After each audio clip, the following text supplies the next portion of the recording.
Hello student, आज हम बात करते हैं आपके मिरर फॉर्मूले की। तो पहला जो पार्ट है इसका वो है आपका कॉनकेव मिरर। ठीक है, तो हम पहले शुरू करते हैं कॉनकेव मिरर। देखो बहुत इजी टॉपिक है और इसको इजीली समझना तभी समझ में आएगा। ठीक है, हम बात करते हैं यहाँ पर मिरर फॉर्मूले की। तो मिरर फॉर्मूला जो है दो के ऊपर होगा। जैसे अगर मैं बात करता हूँ तो ये है आपका mirror formula 1/f equal to 1/v plus 1/u। ठीक है, तो एक तो करेंगे हम किसके लिए, एक करेंगे हम इसमें कॉनकेव मिरर के लिए। ठीक है, और दूसरा जो होगा इसमें वो होगा आपका कॉन्वेक्स मिरर के लिए। ठीक है, तो अभी हम करते हैं किसके लिए, कॉनकेव मिरर के लिए। तो देखिए यहाँ पर पहला पार्ट जो हमारा है वो है कॉनकेव मिरर के लिए। कॉनकेव मिरर, चलिए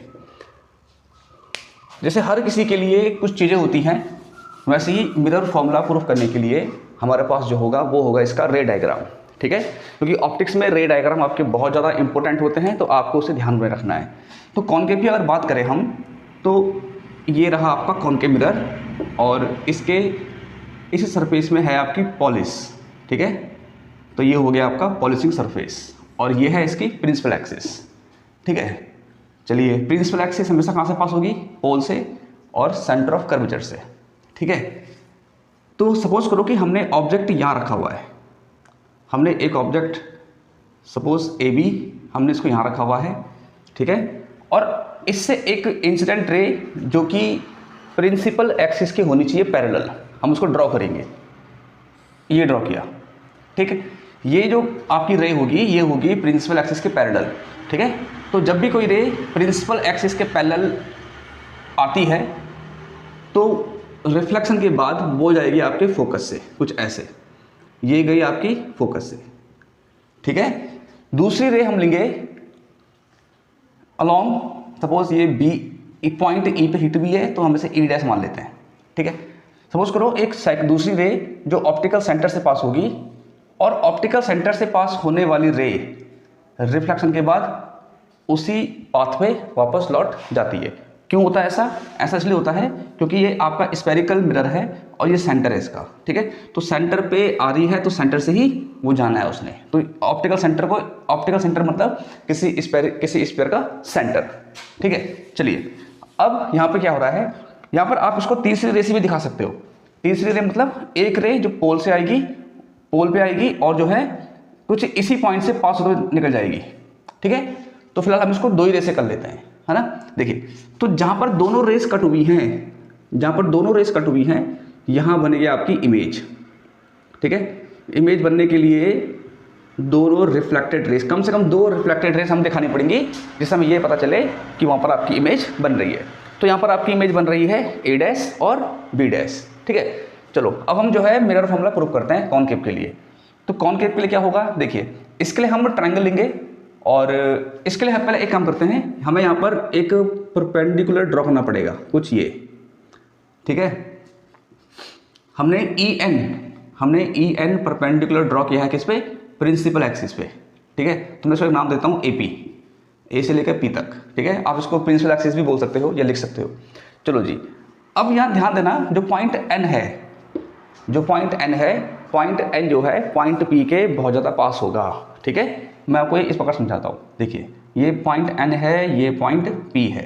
ठीक है, और मान लेते हैं यहाँ पर हम एक पॉइंट एफ ले लेते हैं। चलो ये पॉइंट एफ हो गया। अगर मैं पॉइंट एफ बोल रहा हूँ तो सारे पॉइंट सेम चलेंगे। ठीक है, सी बी सेम इसकी तरह काम करेगा और ए बी इसी की तरह काम करेगा। ठीक है, तो अगर मैं इन दोनों पॉइंट को ज्वाइन करता हूँ कुछ ऐसे, ठीक है, तो यहाँ पर हमें साफ दिख रहा है कि एफ एन, एक डिस्टेंस एफ एन हो गई और एक डिस्टेंस हो गई आपकी एफ पी, एक डिस्टेंस एफ एन और एक डिस्टेंस आपकी एफ पी। ठीक है, देखो हम अगर ये दिखाएं कि एन और पी के बीच गैप है, अंतर है, तब तो हम ये नहीं बोल सकते कि एफ एन और एफ पी दोनों बराबर होंगे या सिमिलर होंगे या ऑलमोस्ट इक्वल होंगे, है ना। हमने यहाँ पर ये मानना है कि पॉइंट एन पॉइंट पी के ठीक सामने है।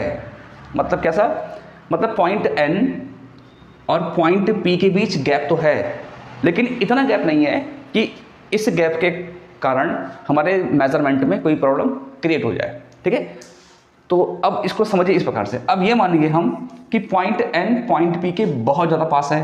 तो अब मैं क्या करूँगा, जैसे सपोज करो कि एफ एन माना 2.6, ठीक है, और एफ पी माना 2.61, कुछ ऐसा मान लेते हैं। आप ये मानिए कि पॉइंट एन और पॉइंट पी के बीच बहुत मामूली सा गैप है, लेकिन गैप तो है, ठीक है। तो मैं इसको क्या लिखूंगा, मैं इसको F N equal to F P नहीं लिखूंगा। F N equal to F P नहीं हो सकता। क्यों नहीं हो सकता? क्योंकि आपने क्लास 11th में फिजिक्स में पढ़ा था एरर, है ना, क्योंकि इनके बीच 0.01 का क्या रखा है, गैप तो है, अंतर तो है, तो बराबर तो होगा नहीं। लेकिन मैं इसको ऐसे लिख सकता हूँ।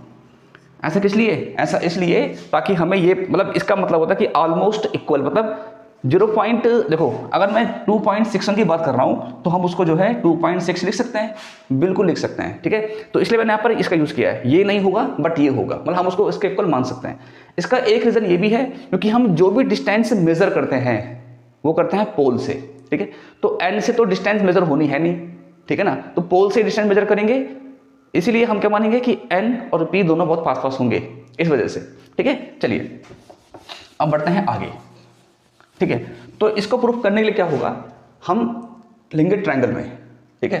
तो ये भी 90 बनाएगा जो ऑब्जेक्ट है, और ये भी आपका 90 ही है, ठीक है। देखिए तो ट्रायंगल क्या लेंगे इसमें, in triangle E N F and triangle A dash B dash F, हम इसको लेंगे इसमें, ठीक है। अब सुनिए इसमें क्या होगा, देखिए ट्रायंगल ई एन एफ कुछ ये रहा, ई एन एफ, ठीक है, और triangle A dash B dash F ये रहा, A dash B dash F, 90 और 90, ठीक है। हम इन दोनों ट्रायंगल्स को आपस में करेंगे सिमिलर। आपने ये क्लास 10th में पढ़ा होगा, ठीक है, सिमिलरिटी के रूल। तो हम इन दोनों ट्रायंगल को करेंगे आपस में सिमिलर, ठीक है। देखिए तो यहाँ पर इस ट्रायंगल में जो आपका एंगल एन है वो एंगल ए डैश के बराबर है, इस ट्रायंगल के। क्यों है बराबर? क्योंकि 90 डिग्री है, ठीक है।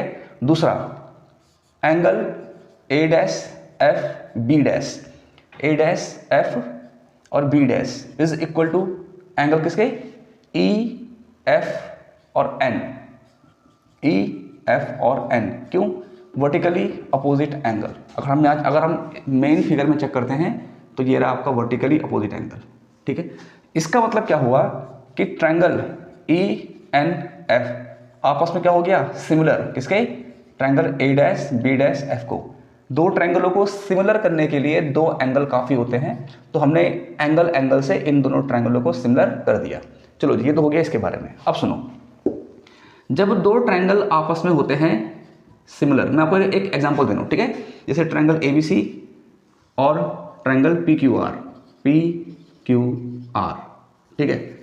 जब दो ट्रायंगल आपस में होंगे सिमिलर और ये दोनों ट्रायंगल आपके राइट एंगल ट्रायंगल है, और अगर दोनों सिमिलर हो गए, है ना, लेट्स सपोज, तो ऐसे में क्या होता है, ये है आपका हाइपोटेनियस, इसे मान लेते हैं परपेंडिकुलर और इन्हें मान लेते हैं बेस।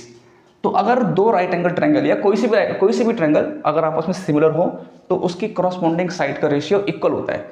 कॉन्ग्रुएंट में साइड इक्वल होती है दोनों ट्रायंगलों की, है ना, और सिमिलरिटी में साइड का रेशियो इक्वल होता है ना। तो देखते हैं इसको। तो यहाँ पर क्या होगा, देखो ये भी राइट एंगल ट्रायंगल, ये भी राइट एंगल ट्रायंगल, और दोनों ट्रायंगल सिमिलर, तो क्या होगा, हाइपोटेनियस का रेशियो हाइपोटेनियस से, परपेंडिकुलर का रेशियो परपेंडिकुलर से, बेस का रेशियो बेस से, कुछ ऐसे, ठीक है। और अगर हम इसे कॉन्ग्रुएंट करते हैं तो कॉन्ग्रुएंट में क्या होता है, साइड इक्वल होती है, रेशियो नहीं इक्वल नहीं होता, सिमिलरिटी में रेशियो इक्वल होता है ना। तो इसका जिक्र क्यों किया मैंने, इसकी वजह से किया इसका जिक्र। अब सुनिए, क्योंकि ये दोनों ट्रायंगल भी आपके राइट एंगल ट्रायंगल है और हमने इनको सिमिलर कर दिया, तो उससे क्या होगा, 90 के सामने हाइपोटेनियस परपेंडिकुलर बेस, 90 के सामने हाइपोटेनियस परपेंडिकुलर और ये बेस। तो अब क्या होगा, हाइपोटेनियस का रेशियो हाइपोटेनियस से, पहले हमने इस ट्रायंगल की बात करी है, तो हाइपोटेनियस का रेशियो हाइपोटेनियस से B dash F is equal to, ठीक है, परपेंडिकुलर का रेशियो मतलब हाइट का रेशियो हाइट से, पहले इसकी हमने पहले ऊपर हम जो साइड लिख रहे हैं वो लिख रहे हैं इस ट्रायंगल की, ठीक है। तो हाइट का रेशियो हाइट से और बेस का रेशियो बेस से, कुछ ऐसा, ठीक है।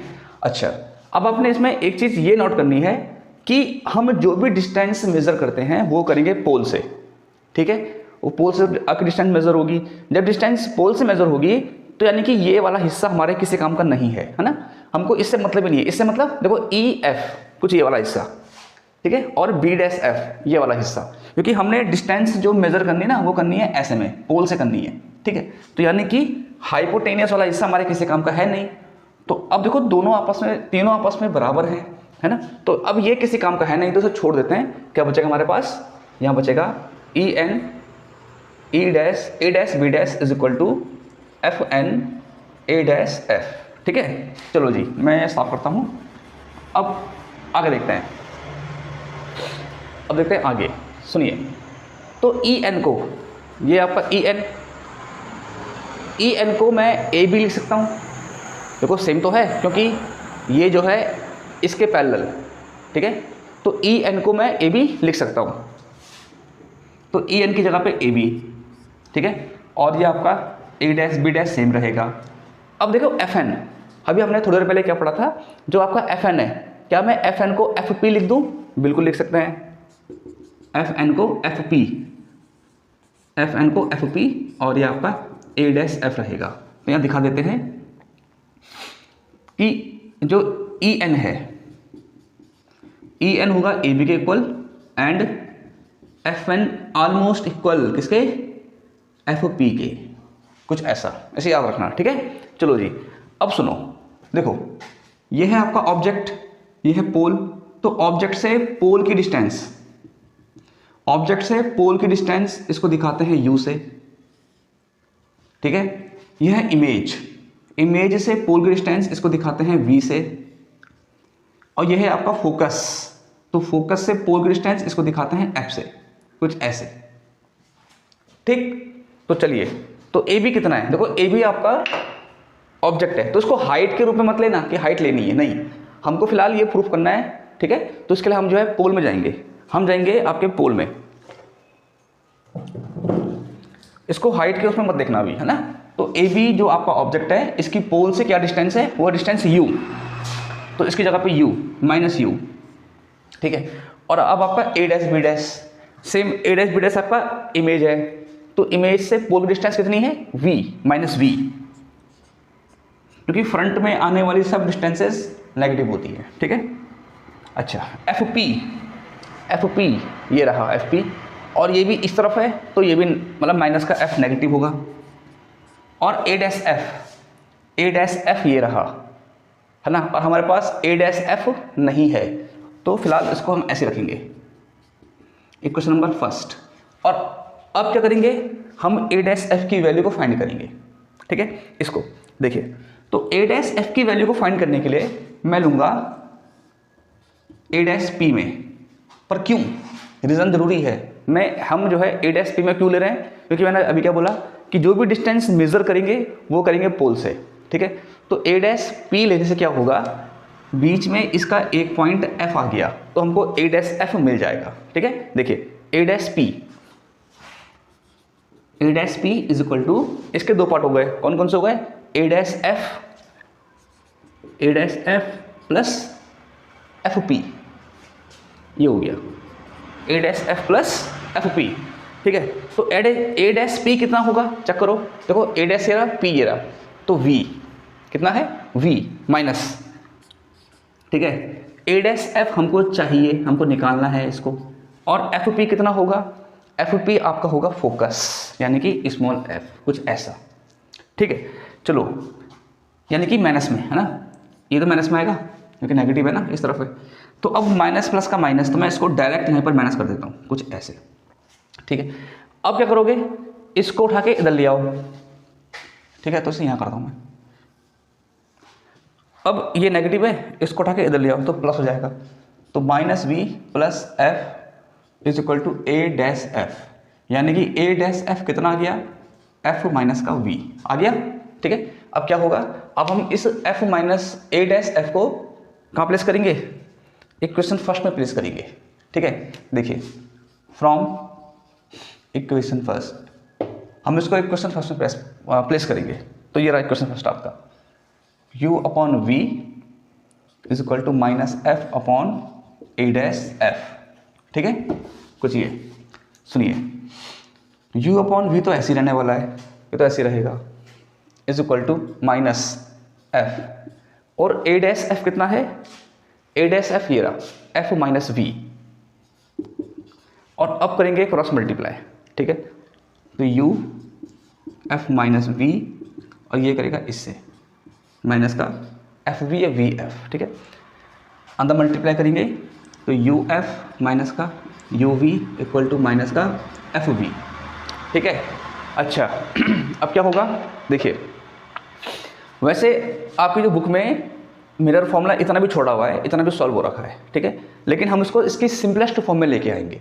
तो अब इस फॉर्म से इस फॉर्म में लाने के लिए क्या करेंगे, हम प्रत्येक टर्म को यू वी एफ से डिवाइड कराएंगे दोनों तरफ। ठीक है, तो on dividing each term by U V F both side. ठीक है, दोनों तरफ यू वी एफ से डिवाइड कराएंगे, तो यहाँ पर होगा U F upon U V F minus U V upon U V F equal to minus F V upon U V F, कुछ ऐसा। ठीक है, तो u से u कैंसिल हुआ यहाँ पे, और f से f कैंसिल हुआ, u से u कैंसिल होगा, v से v कैंसिल होगा, f से f कैंसिल होगा, v से v कैंसिल होगा, और हमें क्या मिलेगा, हमको मिलेगा यहाँ पर 1 upon V minus 1 upon F is equal to यहाँ पे माइनस 1 अपॉन यू। ठीक है, फॉर्मूला ऐसा बनता है आपका। तो एक काम करते हैं, ये यहाँ पर माइनस चल रहा है, इसको उधर ले आओ, प्लस में आ जाएगा, मतलब ऐसा बन जाएगा, और 1 अपॉन एफ या माइनस में है तो उसको उधर भेजते हैं। ठीक है, तो यहाँ पर ये माइनस कर रहा है, यहाँ पर प्लस करेगा, और यहाँ पर ये माइनस में है 1 अपॉन एफ तो वहाँ जाकर प्लस करेगा, तो मतलब 1 upon F is equal to 1 upon v plus 1 upon u. तो ये रहा आपका मिरर फॉर्मूला कॉनकेव का। कॉनकेव का क्या, कॉन्वेक्स का भी सेम होता है, लेकिन करने का प्रोसेस अलग हो जाएगा। ठीक है,